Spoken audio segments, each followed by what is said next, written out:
সালামু আলাইকুম রহমতুল্লাহ। সবাই কেমন আছেন? আশা করছি ভালো আছেন। আলহামদুলিল্লাহ আমিও ভালো আছি। বগুড়াবাসী হয়তোবা জানেই না বাংলাদেশের দ্বিতীয় বৃহত্তম মাদ্রাসা বলা হচ্ছে এই বগুড়া জামিল মাদ্রাসা।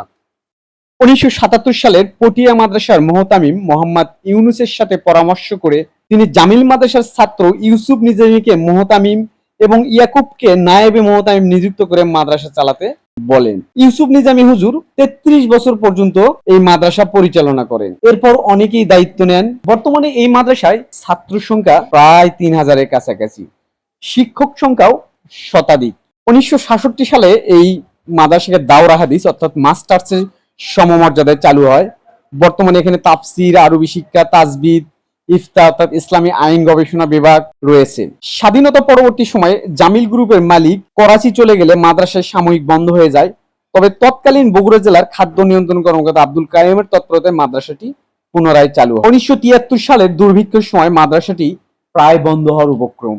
সে সময় শিক্ষকেরা বিনা বেতনে সেখানে শিক্ষকতা করেছিলেন। বগুড়া সহ উত্তরবঙ্গের বাসীকে বলবো, আপনার সন্তানকে এই মাদ্রাসায় দিতে পারেন। একজন কোরআনের হাফেজ হবে, একজন দ্বীনি আলেম হবে, ইসলাম, দেশ এবং জাতির জন্য খেদমত করবে। তাই আপনি আপনার সন্তানকে এখানে দিয়ে দিন। আর এখানে আসার সহজ পদ্ধতি হচ্ছে, আপনি সাতমাথা থেকে অটো রিক্সা নিয়ে মাত্র ৫ টাকা বা ১০ টাকা ভাড়ায় এই জামিল মাদ্রাসায় এসে নেমে দেখে আপনার সন্তানকে ভর্তি করে দিতে পারবেন। তো আজকে এ পর্যন্তই। সবাই ভালো থাকবেন। সালামু আলাইকুম ওয়া রাহমাতুল্লাহ।